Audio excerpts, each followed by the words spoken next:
Finding himself suddenly more alive, one man said, "I must admit I'm somewhat surprised, particularly in light of what I had previously thought of living to be. There are several ways to minimize the possibility of unwanted mental pregnancies. One is to simply wait for the inevitable natural decline in hormonal excitement. Another is to refuse delivery of any new packages after 8:30 a.m. or the age of 22. And still one other way is to merely accept the fact that life, as you now know it, is all that is possible. I trust this information will prove useful, will save you money on unnecessary condom purchases, and help keep down that unsightly mental swelling so often experienced by those who expanded their capacity for a living." The more commonly civilized and sophisticated are the people, the stronger is their belief in the importance of the things they routinely discuss and debate. It is indeed the paradigm, the supreme paradigm of the dance that never ends, but which also never affords the participants that final satisfying dip. Like much else in the realm of things transcendental, ordinary men have a notion of mystics often being reticent recluses, but for mistaken reasons, not for the simple, obvious one. And legend tells of a certain man who, just as the moment of enlightenment was about to fall upon him, heard a voice whisper to his mind, "Get ready now to dip." The speaker announced that his subject would be how proselytistic enthusiasm is connected to routine hormonal states, and opened with this remark: "Men only passionately attempt to convert others when they want to screw them." And someone in the audience immediately asked, "By screw them, do you mean that such proselytizers wish to trick and deceive others, or that they actually want to have sex with them?" And the speaker replied by restating the title of his speech, how proselytic enthusiasm is connected to routine hormonal states. When one sees clearly how the tracks are laid out in the lives of ordinary men and comes to understand what little interest they have in the matter, one's zeal to reveal to them alternative possibilities tends to say the least, remain below the boiling point. The reason that attempting to truly help others is such a problematic and thankless task is not because of some vague, unpredictable, incalculable, but rather due to the fact that men ordinarily only desire assistance in staying just as they are. Concern for matters local keeps one's vistas quite parochial. When all you see is home, all you want to stay at home. One solid citizen's city philosophical updated dictum: "I think, therefore I'm immobile." Travel on the intellectual highway. At every crossroads and interchange, there is at least one possibility that the mind never considers. A man once asked a mystic, "Can you think your way to happiness and enlightenment?"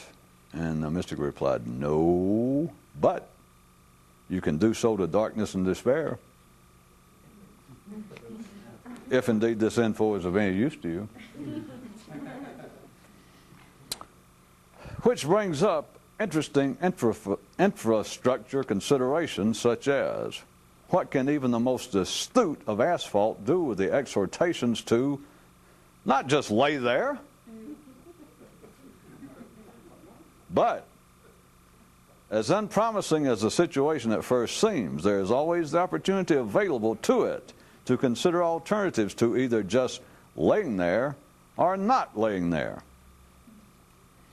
Unconventional, but not inconceivable. After doing one of the gods a favor, the deity returned the man's kindness by saying to him, first thing every morning when he awoke, "Remember, so that the day could begin. So that the day would begin with the increased possibility that the man could continue the stated activity on throughout the day. A man with nothing willfully on his mind will have by default whatever life wants him to have. And if you still expect this to ever come to anything worthwhile, well, good luck and dream on, you dreamer, you. Irony and its offspring cynicism have both made their appearance in the mental life of man due to the natural lag between the time of today's sunset and tomorrow's sunrise. Hurry can be good in the area of physical hunger, but less so in others. That is, it may certainly be proper for the stomach to immediately pounce upon the first edible food it finds, but in truth, consciousness is not under such pressing restrictions. Which, you might care to consider, is what has given rise to the mistaken belief in the immortality of mystics. For it is not that their bodies transcend death, but rather their understanding. When you know what lies behind, and you glimpse what's up ahead, there's no present space left for the mental uncertainties that spawn such sensations as sarcasm, criticism, contempt, ridicule, and all other forms of non-physical aggression. Based on the just noted, then might it be that the more advanced are not necessarily kinder, gentler, more charitable people due to some unfathomable spiritual transformation, but rather due to the fact that they know better. The big guy goes a-angling. With those ideas commonly discussed by men, does life fish for their attention. The main thing in the proper disposal of garbage is that it be in little bitty pieces. And don't bother asking me if this is intended literally or metaphorically somehow related to mental activity.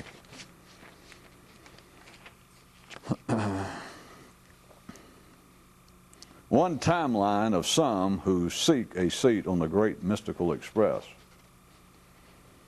Once they've found their way thereon and the train begins to move, some soon believe that the trip may cause them to lose their mind. Then after some years on the journey, a few begin to ultimately fear that it will not. One man became so upset over this possibility that he began standing in the space between the cars while sticking out his tongue at the world a-whizzing by, only to suffer the final cold indignity of having it, while in its extended, insulting position, adhere to himself.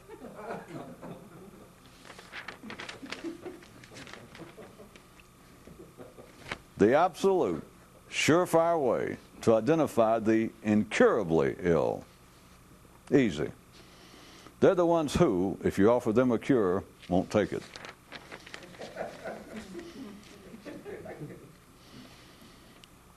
A father so noted to his son, there are 3 ways you can react to the ideas you hear other men express regarding the nature of life. You can, as is normal, take them literally, or you can see them as a metaphor for something else not said. Turn them into a satire of themselves.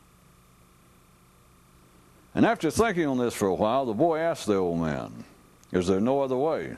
And the elder replied, "Yes, there is one other." Which is almost impossible to describe, but it's something like this. You simply don't think about the ideas you hear from other men.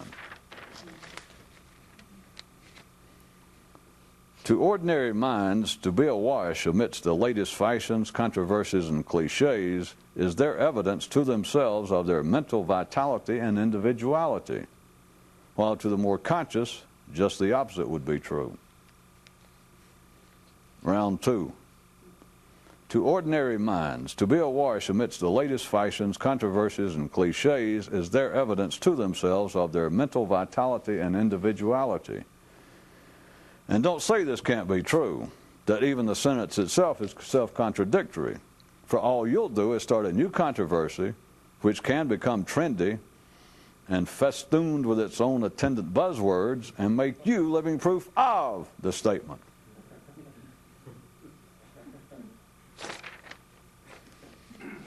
The simple see the conflict as being out there, while the sophisticated see it as being within themselves. But only the awakened know where it really is, or even what it is. The difference between the difference between the definition of things and the things themselves. Definitions are local, while the things themselves are not. Even greater incentive, what? To yak it up. Corollary health tip. One way to help protect yourself from the harshnesses of reality is to simply talk about it. And as you might suspect, this only works with ordinary people. A man once asked a mystic, I've noticed that when other people ask you if such and such historic figure was a mystic or not, that you'll say, I don't know. Do you do that for some specific reason? And the mystic replied, I don't know. In the instinctive world, muscles collide. In the mental, words do. After witnessing a mystic decline an offer to write a preface to someone's book, a man said to him, I guess you don't lend your name to other people's work. The mystic mused, hell, I just barely lend it to my own. Someone once pondered, is evidence of a man's level of consciousness the fact that after knowing him for 20 years, you don't know him more about him personally than you did when you first met him? The simple still run the world, with those aggressively so in apparent control. There are no philosophical leaders among the wolves, just the meanest. In any undertaking, any reasonable man looking out after his own self-interest will first off consider the possibilities inherent therein and open to him. For example, if one concludes that secret information about life does exist and that it is known at any given time by only a small number of men, and one decides to go in search of same, one should immediately ask oneself, even should I find one of these men, how do I know he will tell me what he knows? Or if he does tell me something, how will I know that it's genuine? And the answer, of course, is that there is no way you can know for sure the answer to such questions in advance, which is to say, you can't know before you know. So, if a man could actually understand this when he first undertakes his search, which, though improbable, I use to highlight another potential, might he not, from the very beginning, look to some area other than other men as the possible source of the desired information? And yes, would reply all reasonable men, now. But just look how terribly long it takes to move one's consciousness into any position even remotely resembling the present and a contemporaneous understanding of oneself. It's understandable that everyone wants to know, but not so, regarding with what so little passion they do so. Another note regarding that most curious mystical express. You are only on the train when you remember that you are on the train. A viewer writes, how come you hardly ever talk about money? In fact, how come you never do? Rarely do you find the interest common to ordinary minds to be of much interest or value to those more conscious. For unlike the ordinary, once their basic physical needs are met, their interests turn in directions far removed from older survival ones to younger, not so specific, more difficult to describe ones in the futuristic area of consciousness. To accept the fact that you have specific, identifiable psychological problems which are unique to you individually is to have them for the rest of your days.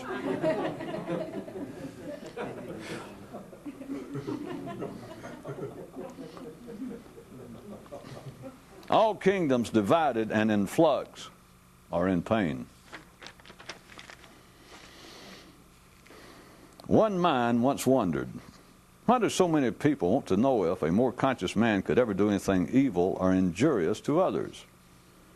A question, might I suggest to you, that is pregnant with many useful possibilities far beyond the immediately apparent. There was once two mighty adjacent kingdoms, a situation which, to routine observers, always implies necessary conflict, and if not now, forever impending. The reason that a more conscious mind can live in peace is because that it lives only with itself. The thing about examples is that they can never be completely proved or totally disproved.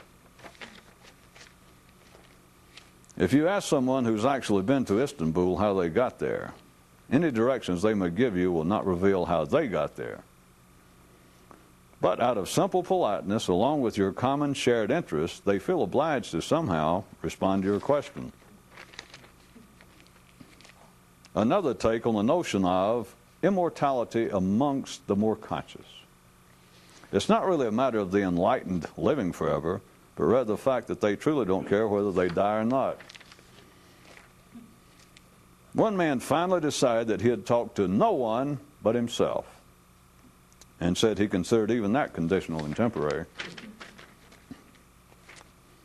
The simple have it easy. When they don't know what to think, they simply ask somebody. In a herd we're born and physically run, but on your own two legs only is it possible to fly. Only life can put the brakes on life, while an individual man's mind can him. One man discovered a dam in his yard. This in spite of the fact that most of his neighbors still weren't even aware that they had a river in theirs.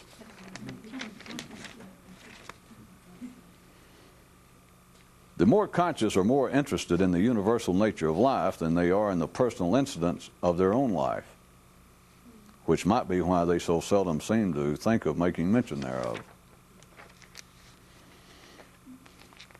Time to face it, the crucible. Anything people are talking about is not worth thinking about. Another history of days gone by. There was once a circus that consisted of but one act. They shot mystics out of cannons. And fortunate were the towns that lay in their trajectory. Note, in this tale, the words circus, mystics, cannons, and fortunate towns do not mean what they mean now.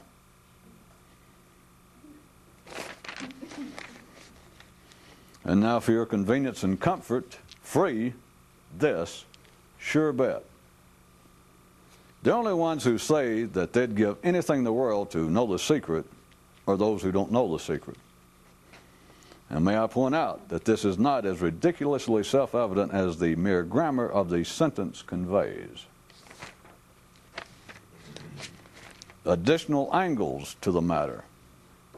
A man once caught a wondrous fish, the likes of which you'd never seen. But no one else seemed as impressed by it as he was. So soon he quit showing it around, but discovered he was stuck with it in an unexpected way. Turned out that the thing would not rot away, and turned out that he couldn't throw it away. So there he was, just him and his wondrous fish.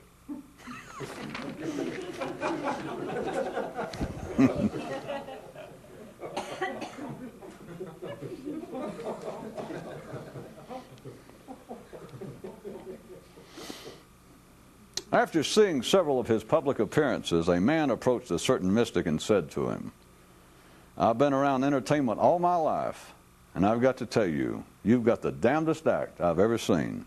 And on top of that, I can't even tell what the hell it is."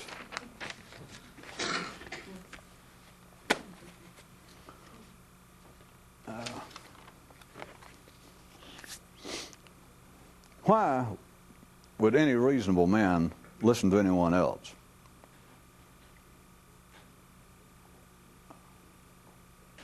It would seem that there could only be two possible reasons to listen to anyone else. And one would be that what they had to say was useful, which is almost entirely limited to fairly mundane areas that we could refer to as technical.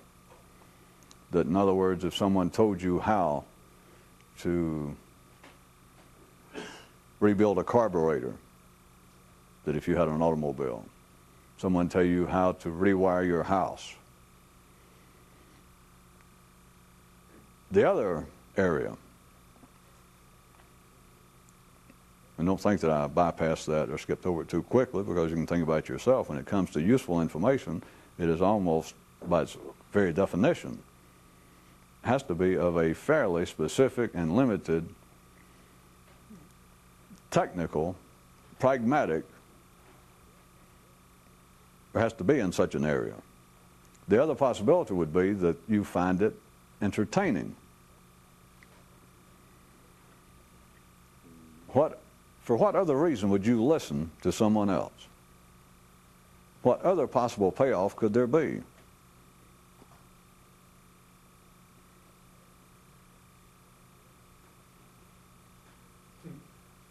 So much for that. Not really. How about consider a few more of things that the mind never confronts?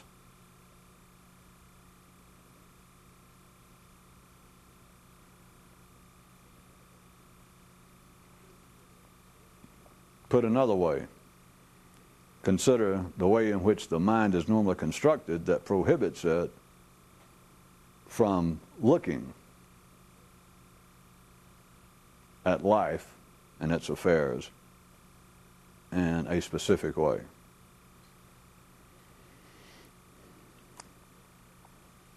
Since we already brought the notion of listening to other people, how about let's take the idea of fellowship, hero worship, in its broadest sense. That is, when I say hero worship now, I don't mean anything particularly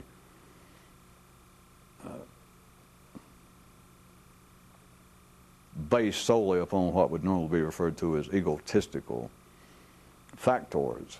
By hero worship, I mean it could be that you, the support of a political figure,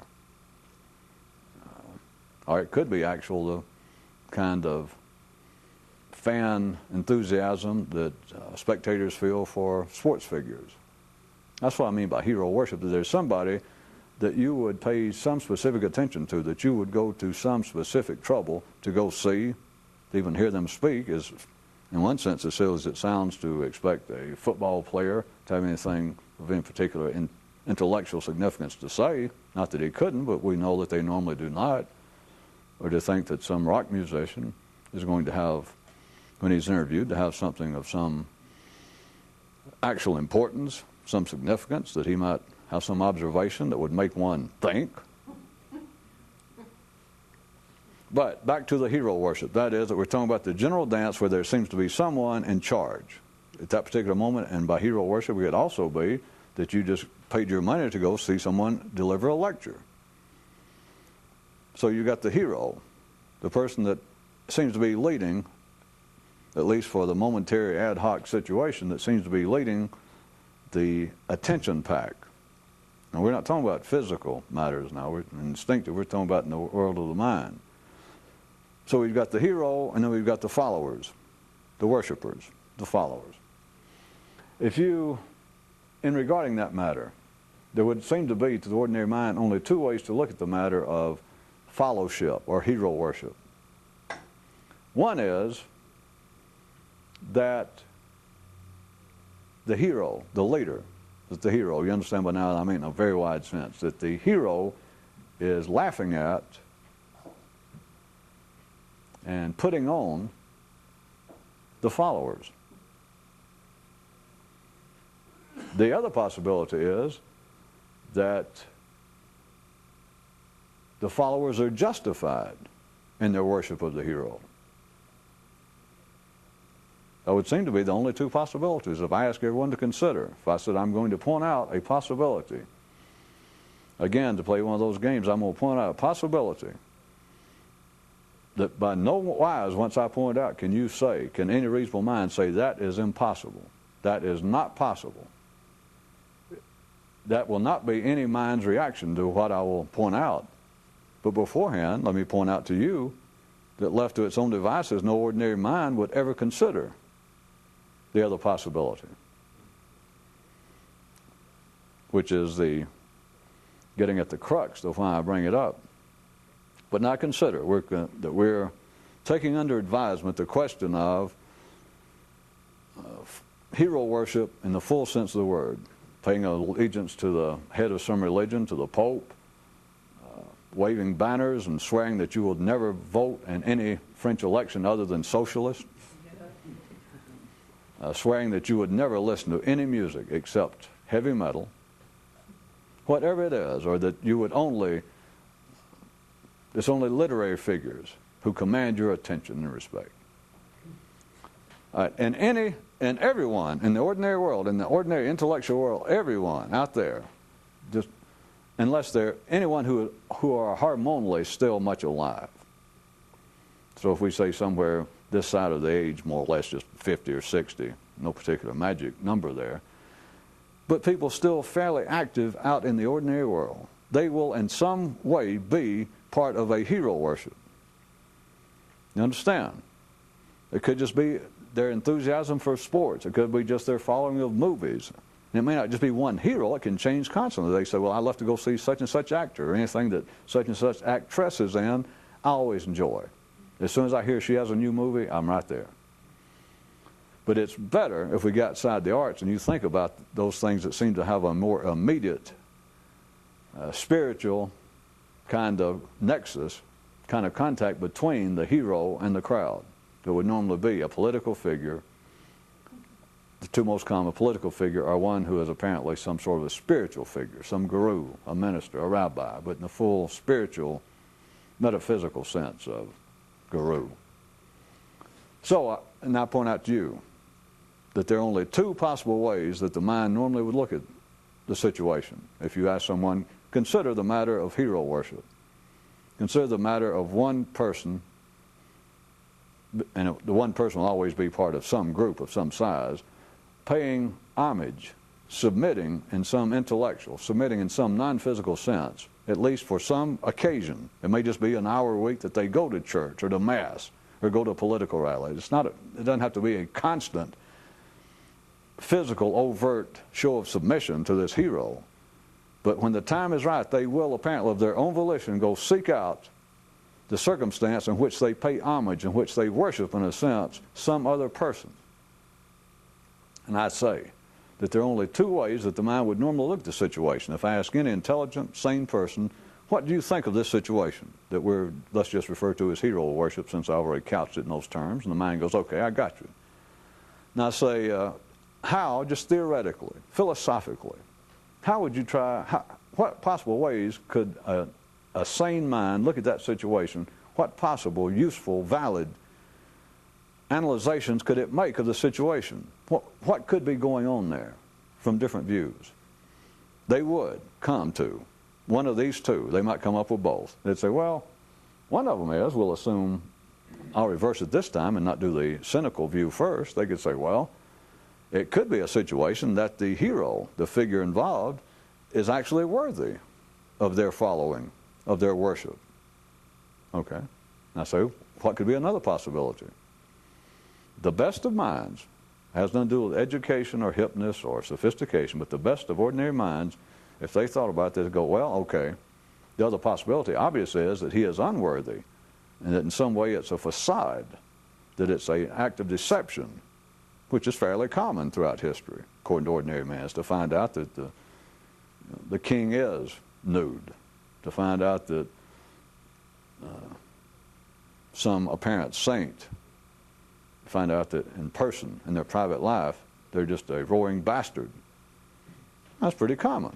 So you say, so it turns out that the other possibility, if they thought real hard, would be that, all right, this hero, the guy apparently that's created some sort of following, he is a sham. And anytime you take that approach, you also assume that to him he's always smirking. That he's kind of laughing at them, like you dumb mothers.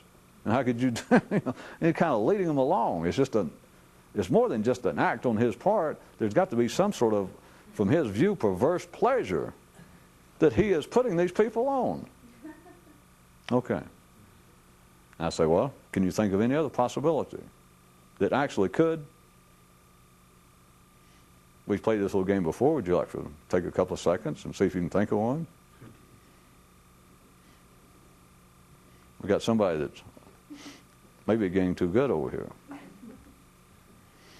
How about this? I hate to ruin it.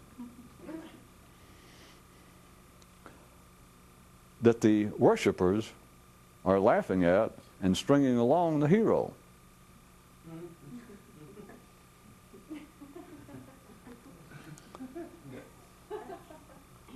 All right, here we go. Now, I already guaranteed you, and I stand by it, there is no way that a reasonable mind can say that that is not possible. Oh, yes, it is possible. Except your mind, if you're sane, reasonable, it recoils. It goes, wait a minute. You're right. It is possible, but it's...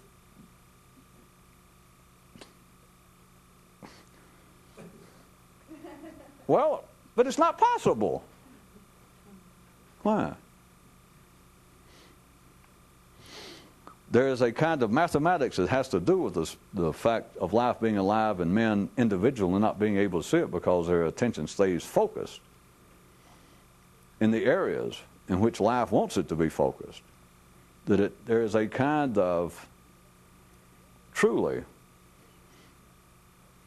unrecognized level of the physics of mass and weight distribution that the mind would never think of the fact that you've got a hero up here. You've got a guy saying, vote for me, or let's say that. And these thousands, maybe millions of people, yes, he's our Savior, a man who will lead us out of the wilderness of economic despair and political injustice to a new Canaan, a new promised land of utopia on earth. And he smiles. And what if you find out? You get backstage, which is, as I said, a very common historical, juicy bit of gossip, and you find out the guy, I hate to tell you, but turns out he's no friend of the common man. Turns out that some of the warlords, some of the richest people in the country, he's no populist, as it's called in the West. He is actually just a front man. He's propped up by big money interests, which people continue to rediscover that every generation or so. Is like, my God. Our beloved hero is not really that concerned about us personally. It always happens after the man's... Anyway, it is not uncommon. You can imagine that. You can imagine that to be true. That he's out there talking, and it's the hundreds of thousands maybe, the millions of the little people there of his particular area. And he's saying that he is going to fight for equality. He's tired of there being such an ill-weighted distribution of the wealth and resources of their country. And it's time that the little people shared in the great wealth of all those, the big shots, all the royalty, the big landowners, etc. People, and the people go, oh God, and they'll stand there and cry. Like, oh, we finally have a hero. And you find out later, he walks off the balcony after all the stars and stuff, and he goes out there, and he goes, I got to tell you, a shower, just being close to those people, they smell so bad, And backstage, or back in his main room after he comes out of the balcony there in the palace, is all the people he was denouncing, all the big landlords, the landowners. In other words, the whole thing's a sham. He just laughs at them. They believe all that crap. That's easy to believe. It's accepted as fact. That happens all the time. The other one would be that he actually has their interest at heart, that he actually is going to fight for them. Such men usually do if they try to do it. It usually turns into a fight, and they usually turn into be dead meat. But it may be that he actually tries to do it. But that's the two things. The actual circumstance is of no consequence to the matter in which we're discussing it. It's that the mind can conceive of only two possibilities. That the hero is actually what he appears to be and is worthy of their worship and their homage. Just worthy of it. That he will come out and put his reputation, his life, he is now devoting to helping the little people. That he cares nothing. He won't take a salary. He won't take any bribery. He is there trying to redistribute the wealth and to help the little people. You say, okay, that could be. What's the other one? And the mind, the only one I can think about is the whole thing's a fraud. That he is actually laughing at. It's just a game. He's just laughing at them for believing it, for following him. Okay, what else? I mean, that's it. That covers it, doesn't it? And you think it does, if you're just an ordinary person and heard it. And then I bring out the possibility, which sanity, sequential, ordinary, walking around sanity, by their definition, not ours, cannot deny that this could be true. And that is that he's standing up there, the hero, and it's all these, everybody else. It's just him and then everybody else that's interested, that's playing the game. It's him dancing with these people, and from the outside, he's leading the dance. It's him, and it's this million people there in his country, and they're all dancing backwards, and he says, you know, step this way, and they do it. And of course, he says it's for your own good. And the second possibility, the more cynical one, the one that most people consider to be the most likely scenario, is that while he's dancing with them and talking about how he's going to help them, he's picking their pockets, he's laughing at them, he's got no interest in anybody but himself. And then I point out the possibility, hey, it could be that that's the way it seems, but it's this million people. A million people's got to be smarter than he is, all put together. Well, there's no way to prove this. Just consider that all the people, and they can almost do it magically. If this happened, they wouldn't have to get together and have a million-person convention and go hide somewhere. It's just it would sort of tacitly, it would begin to evolve, because it always does. Every herd, every pack always ends up with a leader, a hero. But the hero's nothing without the followers. The followers, the story seems to be that they're nothing without the hero. That there is no country without a leader. There is no religion without a founder. There is no dance unless somebody knows what the dance is and is prepared to lead. There is no charge in the conflict between whatever you pick, good and evil, progress and involution, unless there's someone to lead the charge, a hero. So you've got to have a hero first and then the followers, right? You can't imagine this scene? Surely some of you can. I say surely, you've got to, or we're all wasting our time. Picture it. This little republic. There he is with all his braids and all his dressing. He's up there and the bands have played. And there's the hero. He makes his speech about how he's for the people and all the right places when he says, and I will see that all the peasants have land. Now, yay! And he says, and I will see that no longer will these greedy landowners be able, or these money changers be able to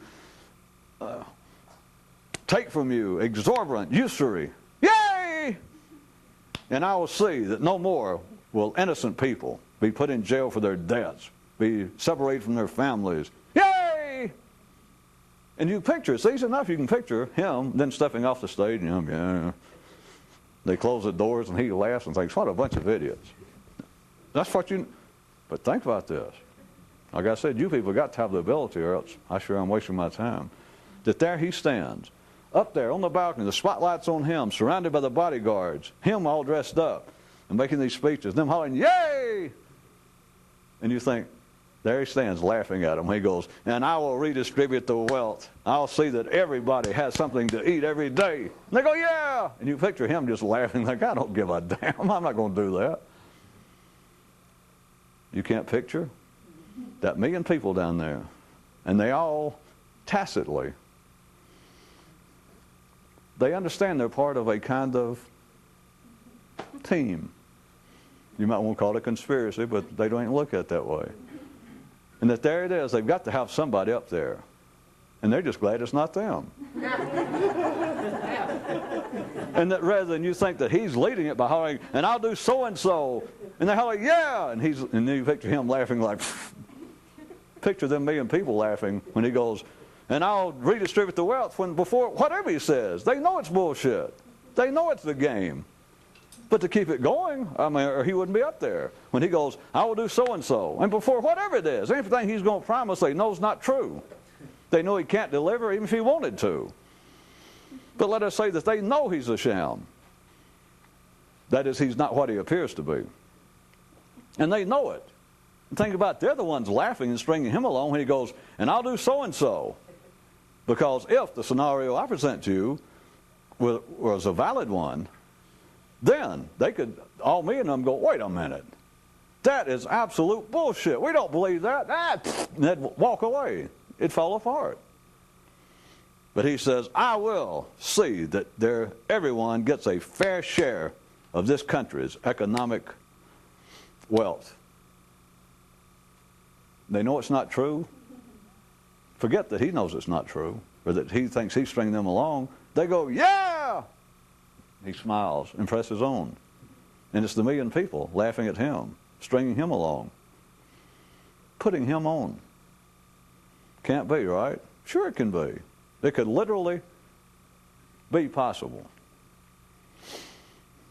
Now let's change the subject abruptly. Someone recently brought up their observation based upon something they'd heard here on several occasions. It was presented in this manner, their observation. It was put rhetorically, but they said, how, once someone has heard the idea of, tell me what you're going to say next, or other ways I put it, no one knows what they're going to say next. You can take it as a challenge and then weasel your own way out. But the person put it this way. They said, once anybody has heard the question about, tell me, the question / challenge, tell me what you're going to say next, or that nobody knows what they're going to say next. Once you hear that, how can you ever live life as you did before? Did I get that out finally clear enough, simple enough? That someone said, I'm quoting them now, here we go. Someone said, quote, once you hear the idea, the fact that no one knows what they're going to say next, once you hear that, how can you ever live life as you did before you heard that? Which, from a nice, valid view, you can go, that's true.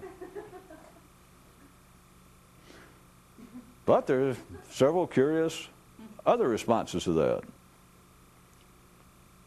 One is people hear it and do continue to live their life just as they did. I guess that's curious enough. The sub-curiosities are, you understand that I am trying to convey the observer's intent by their rhetorical question, and what they were implying was that once you hear that and understand it, that's what they're saying, of course, once you hear that and you realize its veracity, that no one knows what they're going to say next, that if you can hold that idea, if you hear it and you have a certain turn of mind, certain intellectual facility, and you think a second, at least momentarily, you would think that any sane person would have to realize, just momentarily by checking with themselves, just what they were thinking just then and what they started to say in response to it, to say, well, wait a minute, we must know what we're going to say next. And if whoever they said that to, if they said, well, did you plan what you just said? At least momentarily, they realize this observer was implying, tacitly stating, that they must realize that that is a fact. That you go through life talking at whatever level, from the very routine and ordinary and commonly everyday chit-chat to much higher, complicated, technical, philosophical levels. And yet any man, if he stops for a second and hears the idea that no one knows what they're going to say next, he has got to realize that is a fact. And once they realize that, how can they go on living as they do? And the equally implied in his rhetorical question is the response, well, he couldn't. And so then I point out, but yes, they do. But then I asked another question rhetorically. How could it be otherwise? I'm going to have to pretend that I did make that simple and straightforward enough to press on. In other words, it is another case that something can be pointed out that is as plain as the nose on a cheap boxer.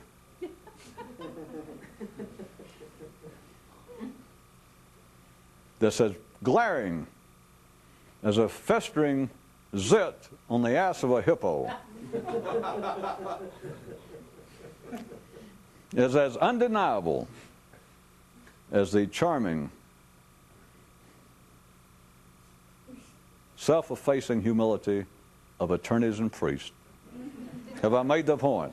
To point out something as undeniable to a sane mind, the fact that it does not know to the person.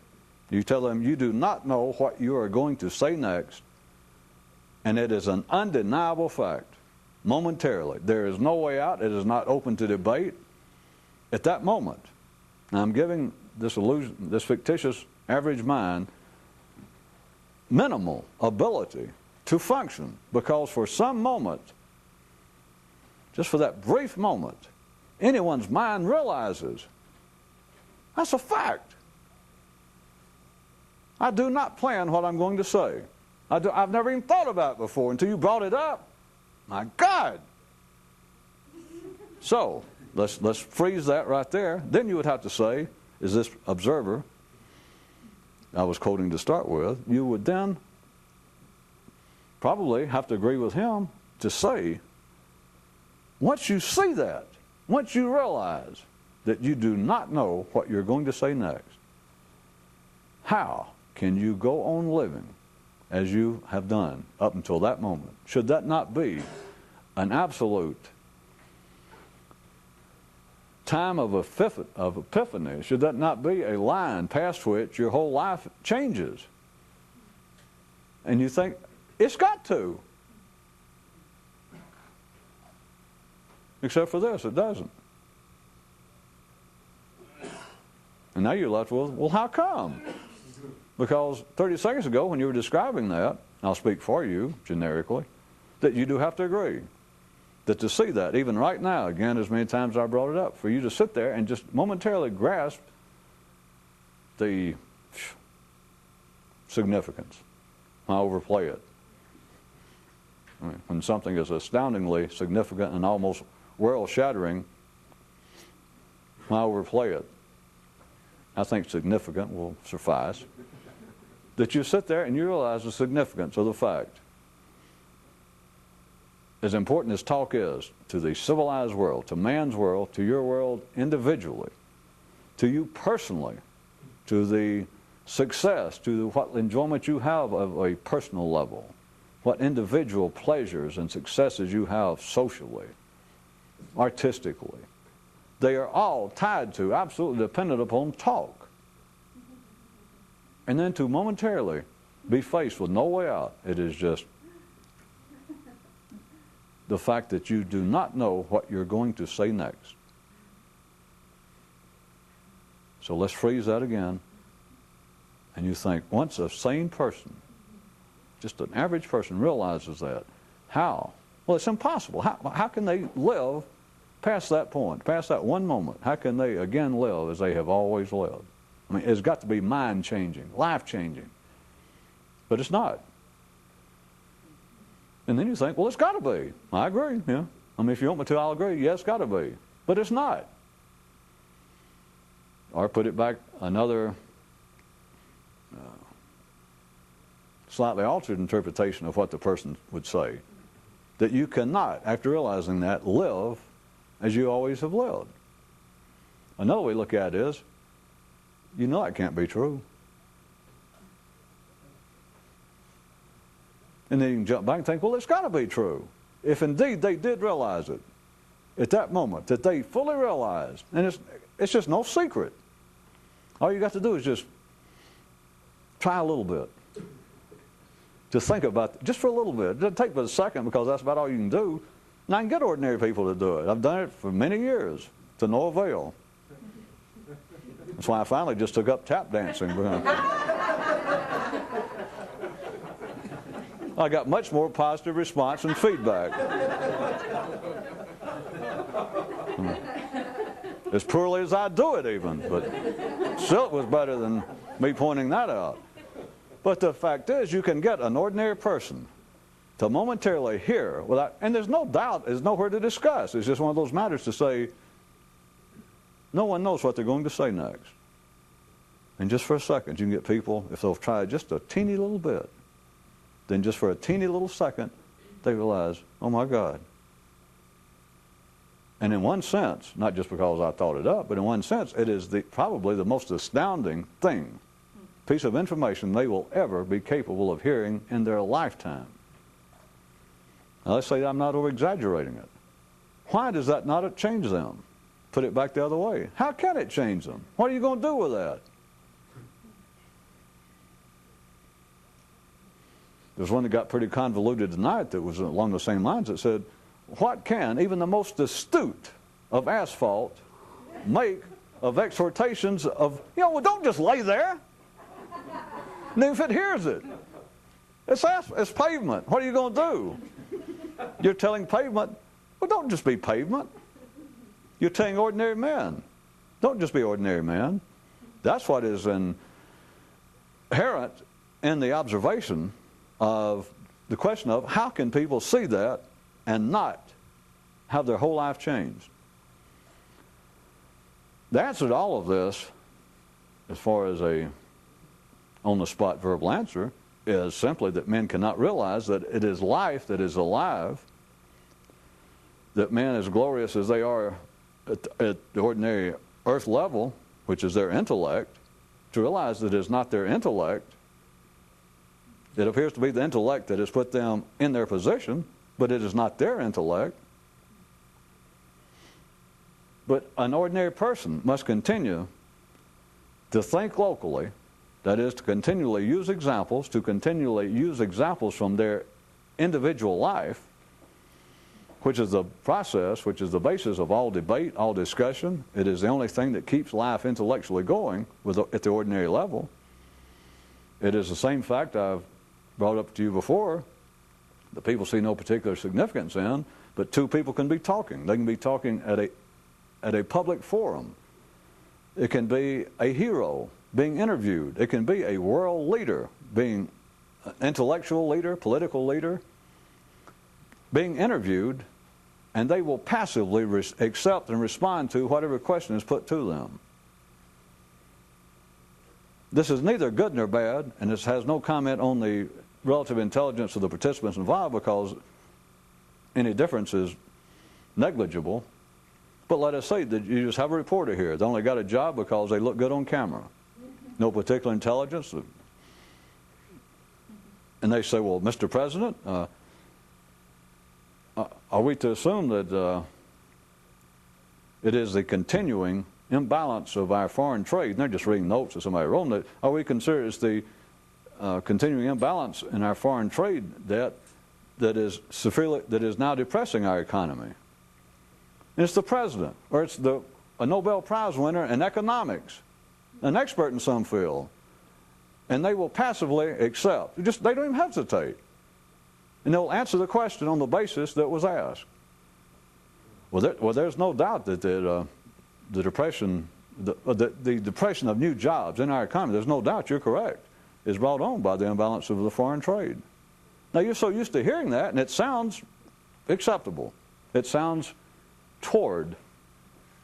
It sounds couth for all those who like words that reputedly have no, negative words that have no reputed positive aspect.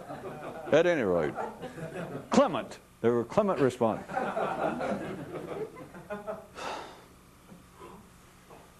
The point, it's real simple, which is good since we're out of time, but it sounds very complicated to ordinary simple minds. There is no right and wrong in this. There is no intellectual criticism intended to either party. But here it is, a man that supposedly in life has reached a position of intellectual authority in some field, or political authority. He knows what he's talking about, and he's being interviewed by someone. And they asked, they just heard it somewhere, or it was written by them with somebody else. Or they just picked it up, the conversation. They heard some people back there saying, well, I wonder what the president would say if somebody asked him about the imbalance of our foreign trade. And so they go, oh, Mr. President, would you say that the imbalance of our foreign trade is continuing to cause a depression in our economy? And the president, or as I said, a Nobel Prize winner in economics, suddenly turns to this person who has no idea what they're talking about and responds to accepts it and responds to it as though it is valid. Well, yes, I would say that. There's no way to prove this, but you got to be able to hear it. He would say, well, yes, I would say that. And you know, or you should know, he was not even thinking about that. He had never thought about it in that way. Or he answers on the basis of, well, I was just about to say that. That in some way it sounds as though it is a planned act. It sounds like it is. Olson and Johnson or Martin and Lewis or Frick and Frack. You understand? Or Punch and Judy. It sounds as though, if you just listen, it sounds as though it is almost a verbally choreographed, written act. That this person over here goes, well, Dr. So-and-so, would you say that it is the imbalance in our foreign trade that is causing the decline, the depression in our economy? And they look thoughtful and they go, I would have to say that. And you're just used to hearing it, and it sounds, everything fits. They ask a question that sounded valid. The person went, yes, I asked that. Do you understand? That nothing involved. The person responding, we've got to take one position or the other for me to make it, to even point to it.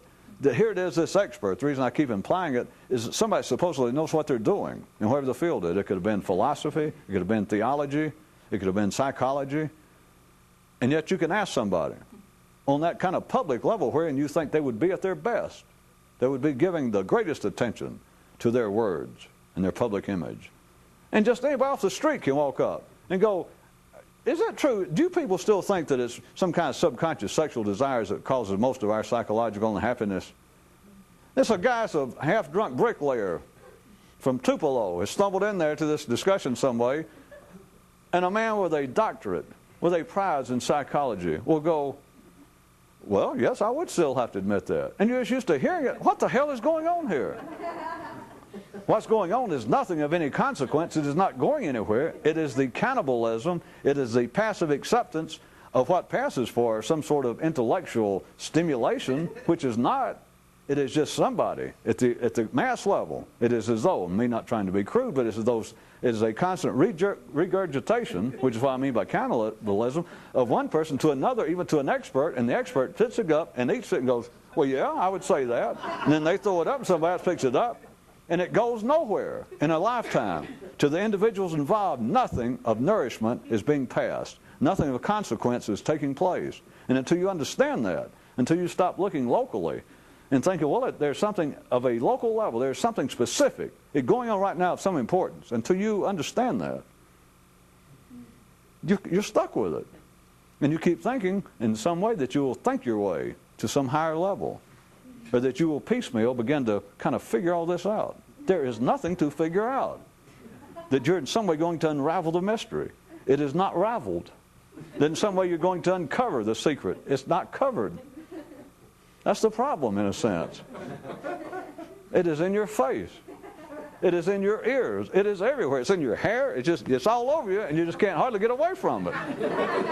As long as you take it seriously, that you listen to what's going on, and you think, wait a minute. Wait, that's the kind of thing he talks about. Wait, I'm gonna listen to what they just said. Wait a minute. There's something else going on here. Well, yes and no.